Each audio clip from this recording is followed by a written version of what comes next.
18મી સદીની શરૂઆત અને તેના અંત ભાગ દરમિયાન વિશ્વના ઘણા બધા એવા ભાગ હતા કે જે ભાગોમાં ભારતના બે કટ્ટર પ્રતિસ્પર્ધીઓ એટલે કે અંગ્રેજો અને ફ્રાન્સિસીઓ એ બંનેએ પોતાના ઝીણા ઝીણા વ્યાપાર અને નાના નાના શાસનની શરૂઆત કરી દીધી હતી.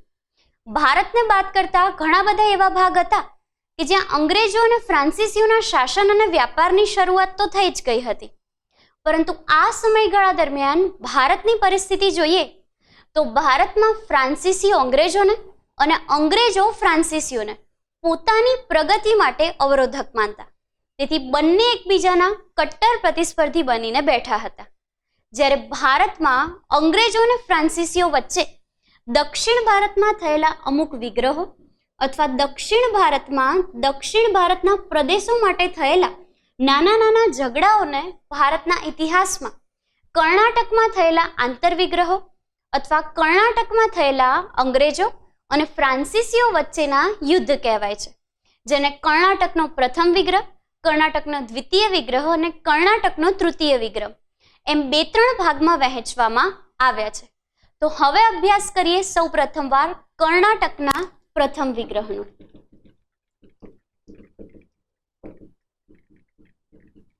કર્ણાટકના પ્રથમ વિગ્રહ થવા પાછળનું કારણ શું હતું? કર્ણાટકનો પ્રથમ વિગ્રહ થવા પાછળનું મૂળ કારણ ઓસ્ટ્રિયાની ગાદી વારસતા.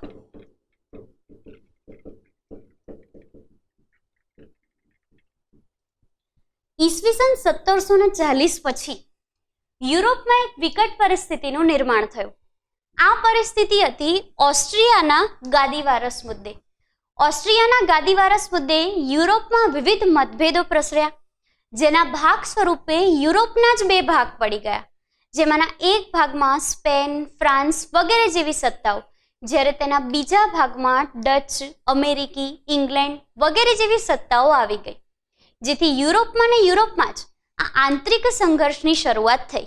પણ કહેવાય છે ને કે જ્યારે કેન્દ્રમાં તકલીફ આવે ત્યારે તેની સીધી અથવા આડકતરી અસર સીધી રાજ્ય સરકાર પર થાય જ છે. તેવી જ રીતે યુરોપમાં પણ આ સંઘર્ષ શરૂ તો થયો, પરંતુ આ સંઘર્ષની સીધી અસર ભારતમાં પણ તુરત જ થઈ. તે સમયે ભારતમાં અંગ્રેજો અને ફ્રાન્સિસીઓ આ બંને વચ્ચે દુશ્મની તો હતી જ. આ સમયગાળા દરમિયાન થયું એવું કે 1744માં કર્ણાટકના પ્રથમ વિગ્રહની શરૂઆત થઈ. શરૂઆતમાં તો ફ્રાન્સિસીઓએ એવું નક્કી કર્યું કે અંગ્રેજો આપણા કરતાં વધારે બળવાન છે, વધારે શક્તિશાળી અને મજબૂત હોવાથી તેમના સાથે સીધા સંઘર્ષમાં નથી ઉતરવું, જેથી વાટાઘાટો અથવા વાતચીત દ્વારા આ તકલીફનું સોલ્યુશન લાવીશું. પરંતુ અંગ્રેજો આ સમયે 1ના 2 ન થયા. તેમણે ફ્રાન્સિસીઓ સાથે વાતચીત કરવાનું પસંદ ન કર્યું, જ્યારે સીધા સંઘર્ષમાં ઉતરવાનું પસંદ કર્યું. હવે આ સમયગાળો આપણે જોઈએ કે 1744નો, ત્યારે આપણને તરત જ યાદ આવે કે ફ્રાન્સિસીઓના આગમનમાં 1742થી આપણે તે સમયના ફ્રાન્સીસી ગવર્નર એટલે કે ડુપ્લેને ભણ્યા હતા. તે સમયના ફ્રાન્સીસી ગવર્નર હતા ડુપ્લે પોતાના નેતૃત્વ હેઠળ 1721 સમયે જીતી લેવામાં આવેલા મોરેશિયસના અમુક પ્રદેશોનું મદદ લેવાનું નક્કી કર્યું. આ સમયગાળા દરમિયાન ડુપ્લે તે સમયે પોતાના જ હાથ નીચે મોરેશિયસમાં નીમવામાં આવેલા પોતાના જ નેતૃત્વ નીચેના એક ગવર્નર એટલે કે લા બોર્ડોની મદદ લેવાનું નક્કી કર્યું. 1744 પછી મોરેશિયસથી લા બોર્ડોને પોતાના વહાણોના કાફલા અને સૈન્ય શક્તિ સાથે ભારતમાં અંગ્રેજો સામેની રક્ષા માટે ડુપ્લે અને અન્ય ફ્રાન્સિસીઓની મદદ માટે બોલાવવામાં આવ્યા. લા બોર્ડો પોતાની યોજના અનુસાર પોતાના કાફલા સાથે ભારત આવી પહોંચ્યા, પરંતુ સમયાંતરે થયું કંઈક આવું કે ડુપ્લે અને લા બોર્ડો આ બંને વચ્ચે આંતરિક મતભેદોની શરૂઆત થઈ, જેથી હવે યુદ્ધના સમયગાળા દરમિયાન લા બોર્ડોએ ડુપ્લેને મદદ કરવાની ના પાડી, જેથી ડુપ્લે પાસે હવે કોઈ વિકલ્પ ન રહેતા તેણે નક્કી કર્યું કે તે સમયે આરકોટ હાલમાં આવેલું છે દક્ષિણ ભારતના એક રાજ્ય તમિલનાડુમાં. તે સમયે આરકોટ ગણાતું હતું દક્ષિણના જ અન્ય એક રાજ્ય કર્ણાટકમાં. તે સમયના આરકોટના રાજા એટલે કે અનવરુદ્દીન પાસે મદદ લેવાનું નક્કી કર્યું, જેથી ડુપ્લે આ મદદનો પ્રસ્તાવ લઈને અનવરુદ્દીન પાસે ગયા. અનવરુદ્દીન પાસે મદદ માંગતા અનવરુદ્દીને આરકોટના નવાબ તરીકે મદદ કરવાનું તો ઇનકાર કર્યો, સાથે સાથે દક્ષિણ ભારતના મદ્રાસ પ્રાંત આસપાસના ઘણા વિસ્તારો કે જે મદ્રાસ પ્રાંતના વિસ્તારો ફ્રાન્સિસીઓ અંતર્ગત હતા તે વિસ્તારો પર પણ પોતાનો હક જમાવવા કહ્યું, જેના પરિણામે હવે ડુપ્લેનો સૌથી પહેલા સીધો સંઘર્ષ અનવરુદ્દીન સાથે થયો. કારણ કે અંગ્રેજો સાથે લડતા પહેલા તેમણે અનવરુદ્દીન સાથે લડવાનું પસંદ કરવું પડ્યું. આ યુદ્ધમાં ડુપ્લે અને તેની સેનાએ અનવરુદ્દીનને પરાજય આપ્યો અને આ યુદ્ધમાં ડુપ્લે વિજયી થયા. ડુપ્લેનો આ યુદ્ધમાં વિજય અંગ્રેજો સાથેના સીધા યુદ્ધના વિજય સામે આત્મવિશ્વાસમાં વધારો કરનાર વિજય ગણાય છે. કારણ કે આ સમયગાળે અનવરુદ્દીનને હરાયા બાદ જ તેના પ્રદેશો પર કબજો કરીને હવે ડુપ્લે અંગ્રેજો સાથે સીધા સંઘર્ષમાં ઉતરવાનો હતો. તે સમયે અંગ્રેજ સેનાનું નેતૃત્વ કરનાર અધિકારી હતા લોરેન્સ. તેથી આવો પ્રશ્ન પૂછાય કે કર્ણાટકનો પ્રથમ વિગ્રહ કોની કોની વચ્ચે થયો હતો, તો તે પ્રશ્નનો જવાબ આવશે તે સમયના ફ્રાન્સીસી ગવર્નર ડુપ્લે અને તે સમયના અંગ્રેજ મુખ્ય અધિકારી લોરેન્સ. લોરેન્સ અને ડુપ્લે વચ્ચે કર્ણાટકનો પ્રથમ વિગ્રહ થયો હતો. પ્રશ્ન ક્યારેક આવો પણ પૂછાઈ શકે છે કે ડુપ્લે દ્વારા નવાબ અનવરુદ્દીનને કઈ જગ્યાએ પરાજયનો સામનો કરાવડાવ્યો હતો અથવા કઈ જગ્યાએ હારનો સામનો કરવો પડ્યો હતો, તો તે વિસ્તારનું નામ છે અડિયાર. અનવરુદ્દીને અડિયાર નામની જગ્યાએ પોતાની હાર સ્વીકારી હતી અને પોતાના પરાજયનો સામનો કર્યો હતો. જ્યારે અનવરુદ્દીન ક્યાંના નવાબ હતા? હતા આરકોટના નવાબ. અને અન્ય એક પ્રશ્ન એવો પણ થાય કે કર્ણાટકનો વિગ્રહ ક્યાંથી ક્યાં સુધી ચાલ્યો હતો, તો તે ચાલ્યો હતો 1744 થી 1748 સુધી. અંગ્રેજ અધિકારી લોરેન્સે ડુપ્લેનો ખૂબ જ સરળતાથી સામનો કર્યો અને મજબૂત રીતે તેમના સામે આક્રમણ કર્યું. અમુક ઇતિહાસકારોના મત મુજબ અંગ્રેજોના કર્ણાટકના પ્રથમ વિગ્રહ દરમિયાન ફ્રાન્સીસી અધિકારીઓ સામે પરાજય થયા હતા. અમુક ઇતિહાસકારો એવું કહે છે કે આ યુદ્ધમાં ડુપ્લેનો વિજય થયો હતો અને લોરેન્સનો પરાજય થયો હતો. જ્યારે અમુક ઇતિહાસકારો એવું કહે છે કે તે સમયે ડુપ્લે દ્વારા દક્ષિણ ભારતમાં આવેલા મદ્રાસના અમુક વિસ્તારો તેમજ સેન્ટ ડેવિડ તરીકે ઓળખાતા કિલ્લાને પણ ડુપ્લેએ પોતાના હસ્તક કરી લીધો હતો. આ કિલ્લામાં રહેલા વિવિધ બ્રિટિશરોને પણ કેદ કર્યા હતા અને આ કેદ કરાયેલા અંગ્રેજોમાં રોબર્ટ ક્લાઇવનો સમાવેશ થતો હતો. આમ અમુક ઇતિહાસકારો એવું પણ માને છે કે ડુપ્લે અંગ્રેજોને તે સમયે માત આપીને આ કિલ્લો તેમજ રોબર્ટ ક્લાઇવ સમિતના અનેક બ્રિટિશ અધિકારીઓને કેદ કર્યા હશે અને તેથી એવું કહેવાય છે કે કર્ણાટકના પ્રથમ વિગ્રહમાં આ સમયગાળા દરમિયાન ડુપ્લે એટલે કે ફ્રાન્સીસીઓએ પોતાનો પરાજયના સામે પોતાની જીત સ્વીકારી હશે, જ્યારે પરાજયનો સામનો રોબર્ટ ક્લાઇવ સહિત લોરેન્સ સહિત વિવિધ બ્રિટિશરોને કરવો પડ્યો હશે. આ તો વાત થઈ કર્ણાટકના પ્રથમ વિગ્રહની. આ વિગ્રહ જ્યારે ભારતમાં ચાલતો હતો ત્યારે ભારતમાં તો તેનો કોઈ સરળ ઉપાય અથવા તો સરળ અંત શક્ય ન હતો, જેથી યુરોપમાં ઓસ્ટ્રિયાના ગાદી વારસનો મુદ્દો શાંત પડી ગયો. આ સમય હતો 1748 પહેલાનો, જેથી ભારતમાં પણ તેના ભાગ સ્વરૂપે કર્ણાટકના પ્રથમ વિગ્રહનો અંત આવ્યો અને આ અંત આવ્યો 1748માં થયેલી એક મહત્વની સંધિ, જે સંધિનું નામ છે એક્સલા-શેપલ.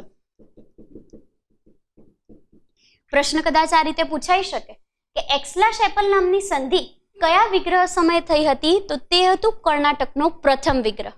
અને કોના કોના વચ્ચે થઈ હતી, તો તે થઈ હતી ફ્રાન્સીસીઓ અને અંગ્રેજો આ બંનેના વચ્ચે.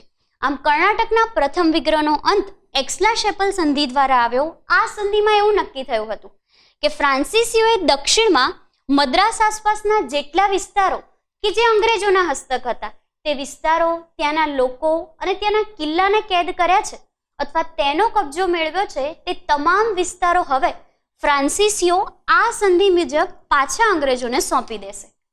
જ્યારે અંગ્રેજો ઉત્તર અમેરિકામાં રહેલા વિવિધ વિસ્તારો કે જે ફ્રાન્સીસીઓના હતા તેના પર કેદ અથવા કબજો મેળવ્યો તો તે વિસ્તારો ફ્રાન્સીસીઓને સોંપી દેશે. આમ એક્સલા-શેપલ સંધિ દ્વારા 1744 થી શરૂ કરાયેલ 1748 સુધી ચાલેલ કર્ણાટકના પ્રથમ વિગ્રહ અથવા કર્ણાટકના પ્રથમ આંતરયુદ્ધનો અંત આવ્યો?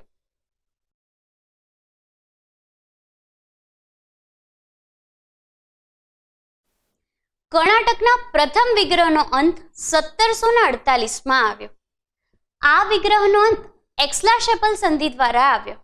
આ સંધિ અનુસાર આપણે જોયું કે આ વિગ્રહના પરિણામે ના ફ્રાન્સિસીઓને કંઈ ફાયદો થયો, ના અંગ્રેજોને કંઈ ફાયદો થયો, પણ આ યુદ્ધના પરિણામ સ્વરૂપ ફ્રાન્સિસીઓના આત્મવિશ્વાસમાં ચોક્કસપણે વધારો થયો હતો, જેનું જીવંત ઉદાહરણ છે કર્ણાટકના પ્રથમ યુદ્ધના ભાગ સ્વરૂપે થયેલું કર્ણાટકનું દ્વિતીય નંબરનું યુદ્ધ. તો હવે અભ્યાસ કરીએ કર્ણાટકના દ્વિતીય વિગ્રહનો. આ વાત થઈ 1748 પછીની. તે સમયે ખાસ કરીને મોટાભાગની યુરોપિયન પ્રજાઓનું મનગમતું સ્થળ દક્ષિણ ભારત જ રહેતું હતું. દક્ષિણ ભારતમાં ઘણા બધા એવા રાજ્યો હતા કે જે સર્વશક્તિશાળી ગણાતા હતા. તે સમયના દક્ષિણના શક્તિશાળી રાજ્યો, બે રાજ્યો, જે બે રાજ્યો હતા, એક હતું હૈદરાબાદ, જ્યારે બીજું હતું આરકોટ. આરકોટ વિશે હમણાં જ આપણે અભ્યાસ કર્યો. આરકોટ હાલમાં આવેલું છે તમિલનાડુમાં, જ્યારે તે સમયે આરકોટ ગણાતું હતું કર્ણાટકમાં. આરકોટના નવાબ હતા અનવરુદ્દીન. અનવરુદ્દીનના પુત્ર હતા મુહમ્મદ અલી. જ્યારે આ જ સમયગાળા દરમિયાન હૈદરાબાદની વાત કરીએ તો હૈદરાબાદના તે સમયે નવાબ હતા નિઝામ ઉલ મુલ્ક. નિઝામ ઉલ મુલ્કને નિઝામ ઓફ શાહના નામે પણ ઓળખવામાં આવે છે. નિઝામ ઉલ મુલ્કના પુત્ર છે નાસિર જંગ, જ્યારે નાસિર જંગના પુત્ર છે મુઝફ્ફર જંગ. હવે આ સમયગાળા દરમિયાનની બે મુખ્ય શક્તિશાળી સત્તા એટલે એક હતી આરકોટની, જ્યારે બીજી હતી હૈદરાબાદની. આરકોટ અને હૈદરાબાદ હાલમાં કઈ જગ્યાએ છે તે આપણે જાણીએ છીએ, પરંતુ ત્યાંના રાજાની વાત કરીએ તો આરકોટના નવાબ હતા અનવરુદ્દીન, જેનો ઉલ્લેખ આપણે કર્ણાટકના પ્રથમ વિગ્રહમાં કર્યો. અનવરુદ્દીનના પુત્ર હતા મુહમ્મદ અલી. હવે અનવરુદ્દીનને જ્યારે ફ્રાન્સિસીઓ તરફથી પરાજય પ્રાપ્ત થઈ ત્યારે આરકોટમાં અનવરુદ્દીન પછી સીધી રીતે સત્તા પર મુહમ્મદ અલીનું શાસન આવવું જોઈએ, પરંતુ આ પરાજય સમયે ફ્રાન્સિસીઓ અને અનવરુદ્દીન આ બંને વચ્ચે થઈ દુશ્મનાવટ, જેના પરિણામે હવે ફરી પછીના યુદ્ધમાં ફ્રાન્સિસીઓએ અનવરુદ્દીનને ક્યારેય સાથ ન આપવાનું નક્કી કર્યું, જેના પરિણામે ફ્રાન્સિસીઓએ આરકોટમાં અનવરુદ્દીન અને મુહમ્મદ અલીના વિરોધી એવા તેમનાથી વિરુદ્ધ ગણાતા ચંદા સાહેબને આશ્રય આપવાનું નક્કી કર્યું, જેથી હવે આરકોટના નવા નવાબ બનાવવા માટે ફ્રાન્સિસીઓએ આશ્રય આપ્યો ચંદા સાહેબને. અહીંયા પરિસ્થિતિ ખૂબ જ જટિલ નિર્માણ થઈ છે, કારણ કે અહીંયા ફ્રાન્સિસીઓએ ચંદા સાહેબને આશ્રય આપ્યો તો ચંદા સાહેબના વિરોધી એવા અનવરુદ્દીન અને મુહમ્મદ અલી તેમને આશ્રય આપશે અંગ્રેજો, કારણ કે ફ્રાન્સિસીઓ ચંદા સાહેબ સાથે હોય તો અનવરુદ્દીન અને મુહમ્મદ અલીને આશ્રય અંગ્રેજોએ જ આપવો પડે. તેવી જ રીતે હૈદરાબાદની પરિસ્થિતિમાં 1748 પછી નિઝામ ઉલ મુલ્કનું મૃત્યુ થયું, જેના પરિણામે તેની ગાદી પર આમ તો તેના પુત્ર નાઝિર જંગે આવવું જોઈએ, પરંતુ નાઝિર જંગની સાથે સાથે આ ગાદી પર આવવા માટે નિઝામ ઉલ મુલ્કના પૌત્ર એટલે કે મુઝફ્ફર જંગ પણ તૈયાર થઈ ગયા. આમ હૈદરાબાદની ગાદી માટે મહાન એવા પ્રશ્નનું નિર્માણ થયું હતું. અહીંયા પણ પરિસ્થિતિ આરકોટના જેમ ખૂબ જ જટિલ જ બની ગઈ, કારણ કે અહીંયા પણ થયું એવું કે નાસિર જંગને સપોર્ટ કર્યો અંગ્રેજોએ, જ્યારે નાસિર જંગના પુત્ર હતા મુઝફ્ફર જંગ કે જે નિઝામ ઉલ મુલ્કના પૌત્ર ગણાતા હતા, તેમને સપોર્ટ કર્યો ફ્રેન્ચોએ. તો હૈદરાબાદ અને આરકોટ બંનેમાં અંગ્રેજોની એક ટુકડી અને ફ્રેન્ચોની એક ટુકડી, તેવી જ રીતે અહીંયા પણ અંગ્રેજ અને ફ્રેન્ચ એમ બે બે ભાગમાં વિભાજન થઈ ગયું. 1748 પછી નિઝામ ઉલ મુલ્કના મૃત્યુ પછી આરકોટની ગાદી મેળવવા માટે હવે અત્યાર સુધી અંગ્રેજો નિષ્ક્રિય હતા, જેના પરિણામે આ સમયગાળા દરમિયાન ફ્રાન્સિસીઓ પોતાની ઈચ્છા મુજબ આંતરિક સંઘર્ષમાં ભાગ લઈ શકતા હતા. પ્રથમ કર્ણાટક વિગ્રહના પરિણામ પછી ફ્રાન્સિસીઓએ ભારતીય રાજનીતિમાં આંતરિક સંઘર્ષ ફેલાવવાનું અને આંતરિક રીતે રાજાઓને ઝઘડીને તેનો પોતાનો લાભ જાતે ઉઠાવવાનું નક્કી કરી દીધેલું, જેના ભાગ સ્વરૂપે હવે ફ્રાન્સિસીઓમાં ચંદા સાહેબ, તેવી જ રીતે તેમના હૈદરાબાદના સપોર્ટર હતા મુઝફ્ફરજંગ અને પોતે તે સમયે ફ્રાન્સના ગવર્નર એટલે કે ડુપ્લે, આ ત્રિપુટીએ ભેગી થઈને ફાઇનલી આરકોટ પર આક્રમણ કર્યું. આ વાત છે 1748 પછીની. ત્રિપુટી કઈ હતી તો તે સમયે આરકોટ મેળવવા માંગતા ફ્રાન્સીસી સરકારના સપોર્ટર એવા ચંદા સાહેબ, હૈદરાબાદના નિઝામુલ મુલ્કના પૌત્ર એવા મુઝફ્ફરજંગ અને અન્ય એક હતા ફ્રાન્સીસી ગવર્નર ડુપ્લે. આ ત્રણેય મળીને સૌથી પહેલું આક્રમણ કર્યું આરકોટ પર. આરકોટ પર આક્રમણ કર્યું. આ આક્રમણમાં અનવરુદ્દીનનું મૃત્યુ થયું. અનવરુદ્દીનનું મૃત્યુ થયું તે સમયના યુદ્ધને અંબુરનું યુદ્ધ કહેવામાં આવે છે. અંબુરનું યુદ્ધ કોના કોના વચ્ચે થયું હતું તો અંબુરનું યુદ્ધ મૂળ તો ચંદા સાહેબ અને અનવરુદ્દીન વચ્ચે થયું હતું. શું મેળવવા માટે થયું હતું તો તે પ્રદેશ હતો આરકોટનો પ્રદેશ. આરકોટના પ્રદેશ માટે ચંદા સાહેબે અનવરુદ્દીન સાથેના યુદ્ધ કરીને તેમને પરાજય આપીને તેમનું આ યુદ્ધમાં મૃત્યુ કર્યું. આ યુદ્ધમાં અનવરુદ્દીનના પરાજય પાછળના જવાબદાર કારણો માત્ર ચંદા સાહેબની સેના એકમાત્ર નહોતી, તેની સાથે મુઝફ્ફરજંગની સેના, જ્યારે ફ્રાન્સ ગવર્નર ડુપ્લેની સેના પણ જવાબદાર હતી. આમ આ ત્રણેય ત્રિપુટીએ ભેગી થઈને અનવરુદ્દીનનું મૃત્યુ કર્યું. તેમના પુત્ર હતા મુહમ્મદ અલી. તે હવે ચંદા સાહેબ અને ડુપ્લેના ડરથી ભાગી જાય છે ત્રિચુરાપલ્લી. ત્રિચુરાપલ્લીમાં આશ્રય લીધેલા મુહમ્મદ અલીનું હવે આ યુદ્ધમાં હાલ પૂરતું કોઈ અસ્તિત્વ નથી, જેના પરિણામે હવે ચંદા સાહેબે સીધી રીતે આરકોટની ગાદી પર આવશે. આમ આરકોટના નવા નવાબ બનશે ચંદા સાહેબ. જ્યારે આ જ પરિસ્થિતિમાં આરકોટમાં તો ફ્રાન્સિસીઓએ પોતાની મનમરજીમાં આવતું કરી લીધું, જ્યારે હૈદરાબાદમાં પોતાની મરજી અનુસાર તેઓએ જો શાસક બનાવવા હોય તો મુઝફ્ફરજંગને નવાબ તરીકે નિયુક્ત કરવા પડે. તેના માટે ફ્રાન્સિસીઓએ અંગ્રેજો એવા નાસિરજંગના વિદ્રોહીઓને ભેગા કર્યા. આ વિદ્રોહીઓને ભેગા કરીને નાસિરજંગ વિરુદ્ધ તેમને ભડકાવ્યા, જેના પરિણામે નાસિરજંગના વિદ્રોહીઓએ નિઝામુલ મુલ્કના પુત્ર એટલે કે નાસિરજંગ વિરુદ્ધ બળવો મુક્ત કરી દીધો. આ બળવાના ભાગ સ્વરૂપે નાસિરજંગ હવે નવાબ બની શકે તેવી પરિસ્થિતિ ન રહેતા અંતે હૈદરાબાદના નવાબ પણ મુઝફ્ફરજંગને બનાવવામાં આવ્યા.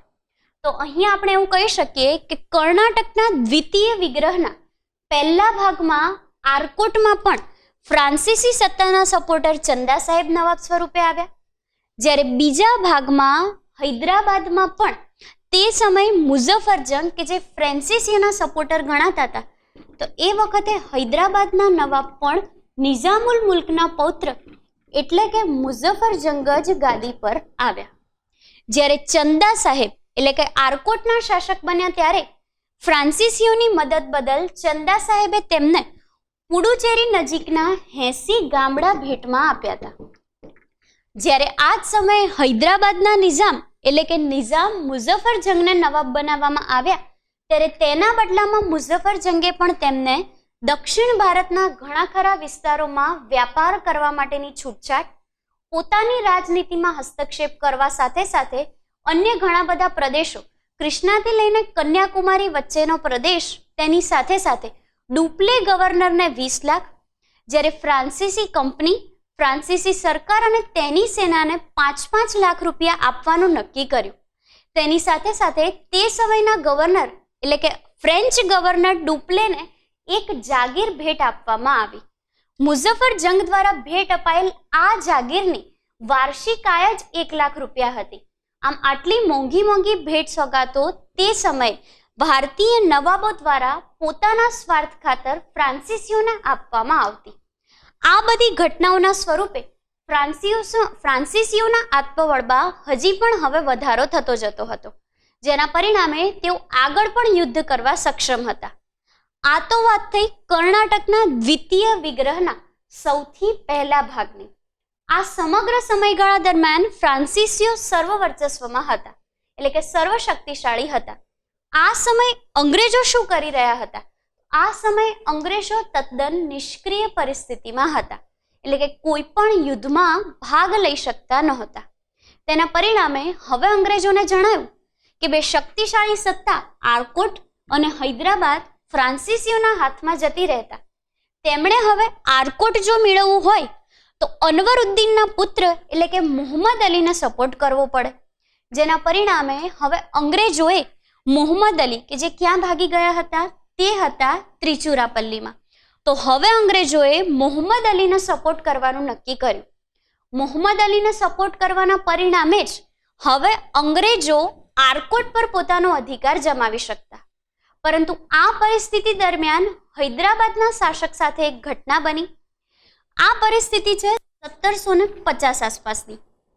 1746-47 પછી તે સમયે અંગ્રેજ ગવર્નર ડુપ્લેના એક વફાદાર અધિકારી હતા બુસી.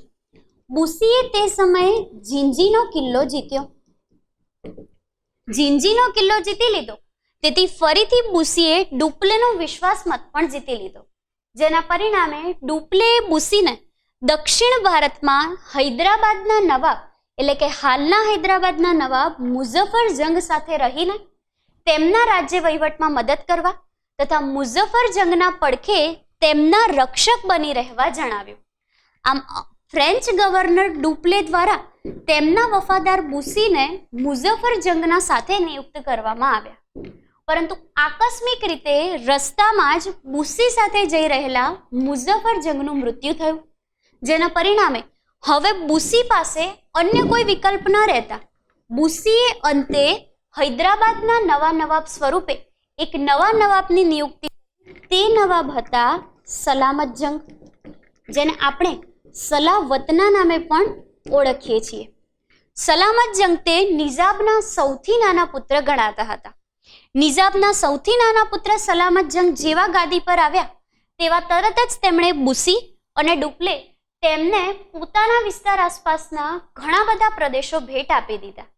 આમ બુસી અને ડુપ્લે માટે તો હવે સોને પે સુહાગા જેવી પરિસ્થિતિ થઈ હતી.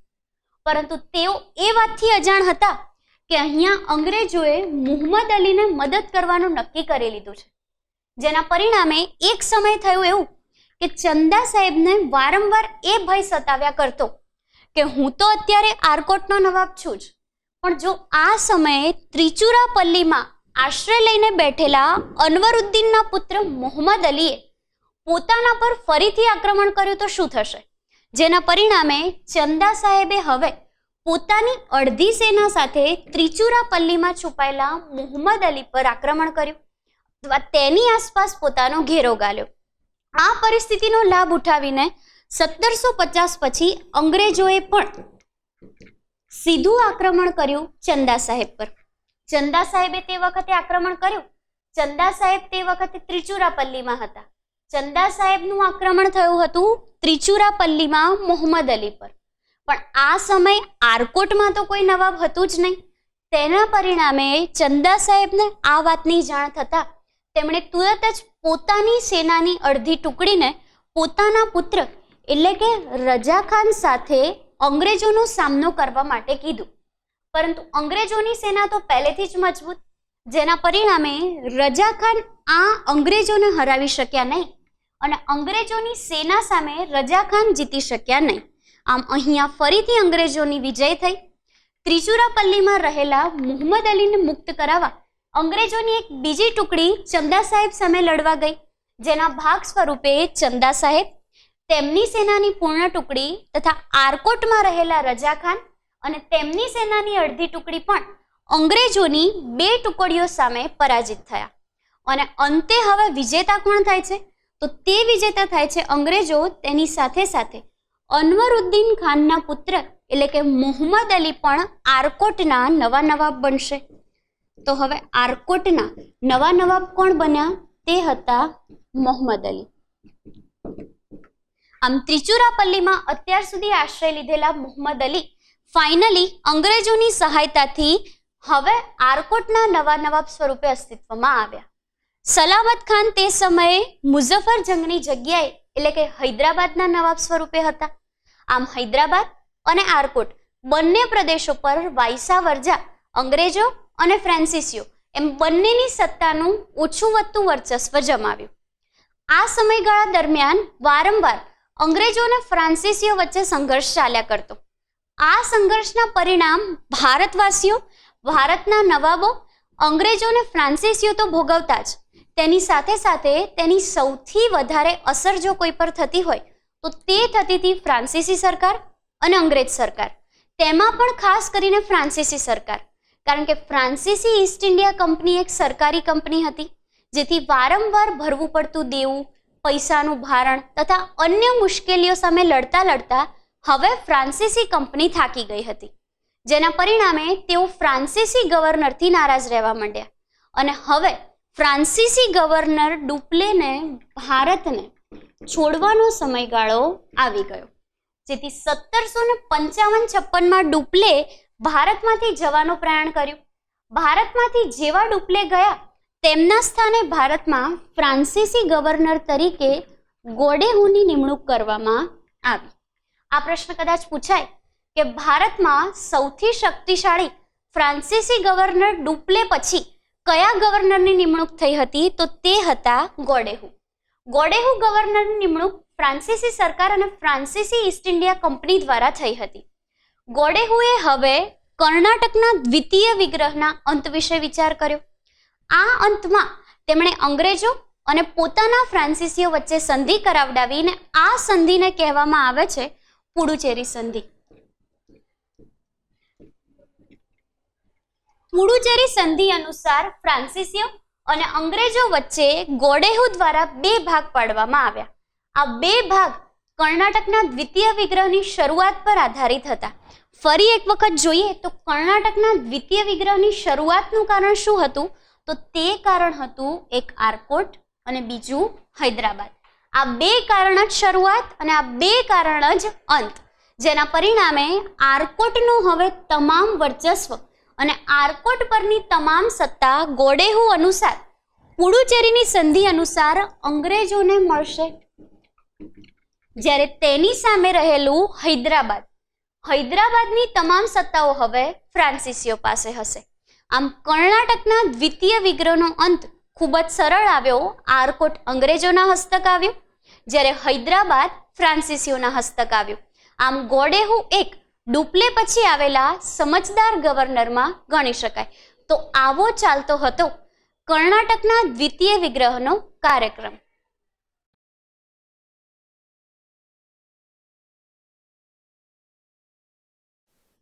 કર્ણાટકના દ્વિતીય યુદ્ધમાં ફ્રેન્ચ નવા ગવર્નર એટલે કે ગોડેહુ દ્વારા પુડુચેરી સંધિથી આ યુદ્ધ સમાપ્ત કરવામાં આવ્યું. આ સંધિ દ્વારા એવું પણ નક્કી થયું કે હવે ફ્રેન્ચો અને અંગ્રેજો આ બંને પ્રજા એકબીજાના સામ્રાજ્ય, વ્યાપાર અને શાસનમાં પગ પેસારો કે દખલગીરી નહીં કરે. પરંતુ અન્ય સંધિઓની જેમ જ આ પુડુચેરી સંધિ પણ અલ્પ સમયક જ પુરવાર થઈ.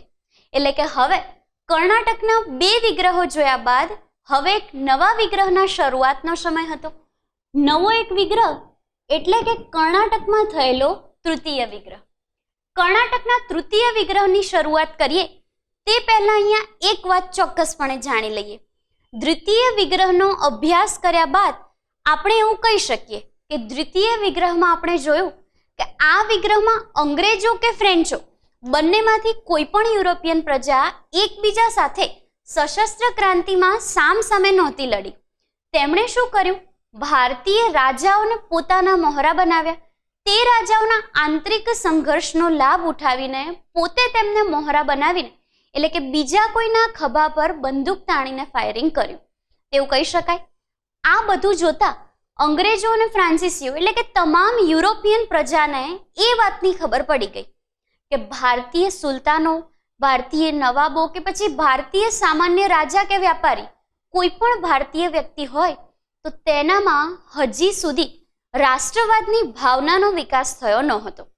રાષ્ટ્રવાદની ભાવના ન હોય જેથી તેને ઓછામાં ઓછા દરે એટલે કે લાલચ અથવા રિશ્વત આપીને તે વ્યક્તિને ખરીદી શકાય.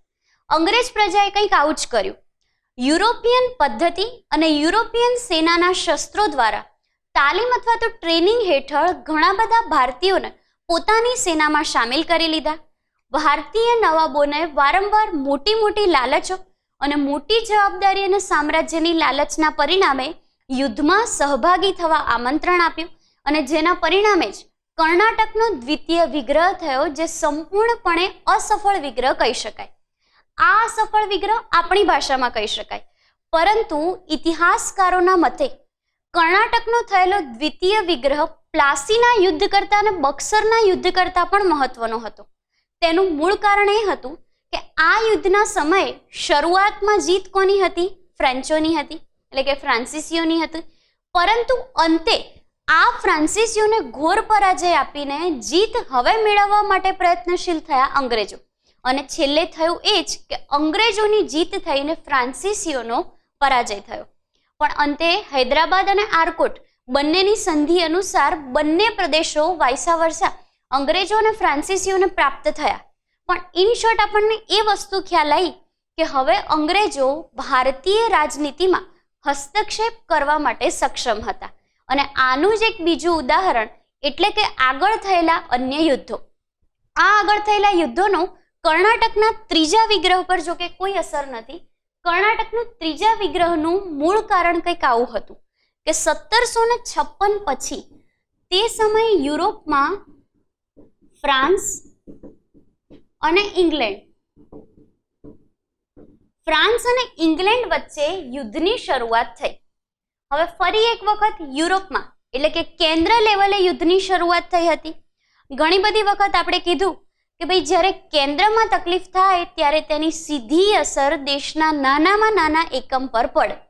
તેવી જ રીતે અહીંયા ફ્રાન્સ અને ઇંગ્લેન્ડ વચ્ચે યુરોપમાં 1756 પછી થયેલા યુદ્ધની શરૂઆતે ભારતમાં પણ ફ્રાન્સિસીઓ અને અંગ્રેજો વચ્ચે કર્ણાટકના તૃતીય વિગ્રહની શરૂઆત કરી. કર્ણાટકનો આ તૃતીય વિગ્રહ ફરી એક વખત અંગ્રેજો અને ફ્રાન્સિસીઓ વચ્ચે થયો હતો. આ વિગ્રહની શરૂઆત થઈ હતી 1757માં. 1757 થી શરૂ કરીને 1763 સુધી એટલે કે લગભગ 7 વર્ષ સુધી કમ્પ્લીટ આ વિગ્રહ ચાલ્યો હતો. 7 વર્ષ સુધી આ વિગ્રહ ચાલ્યો હતો, જ્યારે સામે યુરોપમાં ફ્રાન્સ અને ઇંગ્લેન્ડ વચ્ચે પણ 7 વર્ષ સુધી આ યુદ્ધ ચાલ્યું હતું. તેથી આ યુદ્ધને સપ્તવર્ષીય યુદ્ધના નામે ઓળખવામાં આવે છે. તેથી જો પ્રશ્ન એવો પૂછાય કે કયા યુદ્ધ અથવા કયા વિગ્રહને સપ્તવર્ષીય વિગ્રહ કહેવાય છે, તો તે છે કર્ણાટકના વિગ્રહનો છેલ્લો વિગ્રહ એટલે કે કર્ણાટકનો તૃતીય વિગ્રહ, જે 1757 થી શરૂ કરી 1763 સુધી ચાલ્યો હતો. હવે થયું કંઈક એવું કે 1758માં ફ્રાન્સીસી સરકાર દ્વારા ભારતમાં ફરી એક વખત વર્ચસ્વ જમાવવા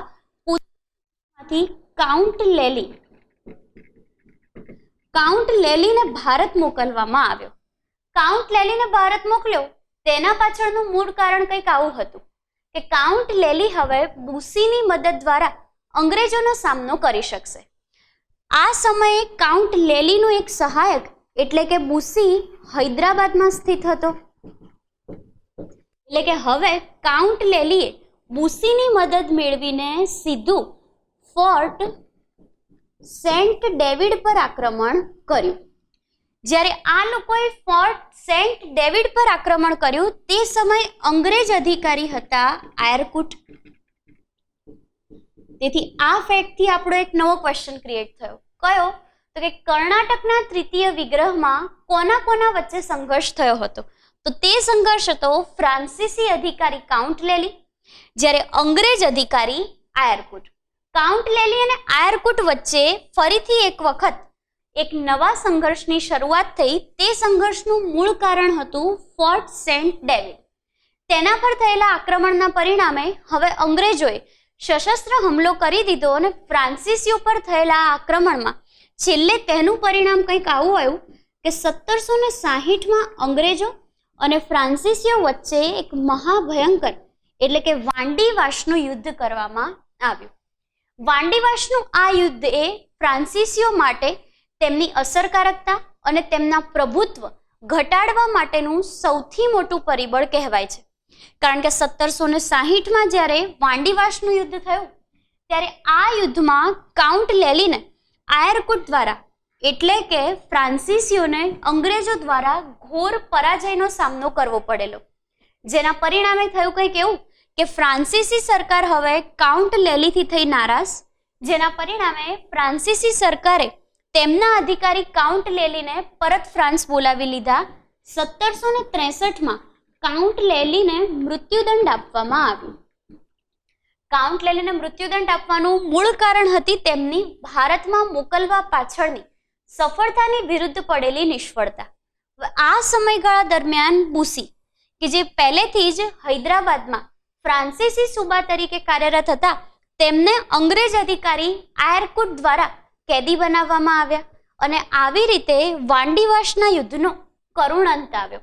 અને તેથી એવું કહેવાય છે કે 1763 પછી હવે અંગ્રેજો સામે કોઈ કટ્ટર, પ્રબળ, મજબૂત કે શક્તિશાળી એક પણ એવી યુરોપિયન સત્તા અસ્તિત્વમાં નહોતી કે જે અંગ્રેજોને હવે આગળ વધતા રોકી શકે.